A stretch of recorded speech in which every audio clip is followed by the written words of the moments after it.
ಶಿವಮೊಗ್ಗ ಭದ್ರಾವತಿ ನಗರದ ಬೂತನಗುಡಿ ಬಡಾವಣೆಯಲ್ಲಿ ವಯೋವೃದ್ಧ ದಂಪತಿ ಅನುಮಾನಾಸ್ಪದವಾಗಿ ಸಾವನ್ನಪ್ಪಿರುವಂತಹ ಪ್ರಕರಣಕ್ಕೆ ಬಿಗ್ ಟ್ವಿಸ್ಟ್ ಸಿಕ್ಕಿದೆ.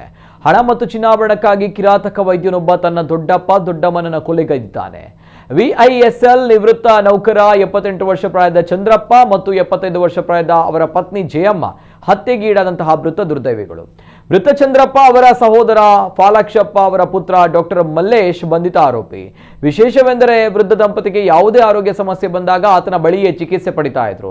ದಂಪತಿಯ ನಂಬಿಕೆಯನ್ನೇ ಬಂಡವಾಳ ಮಾಡಿಕೊಂಡ ವೈದ್ಯ ಅವರಿಗೆ ಚಿಕಿತ್ಸೆ ನೀಡುವ ನೆಪದಲ್ಲಿ ಯಾವುದೇ ಗಾಯ ಮಾಡದೆ ಅತ್ಯಂತ ಚಾಣಾಕ್ಷತನದಿಂದ ಕೊಲೆ ಮಾಡಿದ್ದಾನೆ ಎಂದು ಆರೋಪಿಸಲಾಗಿದೆ.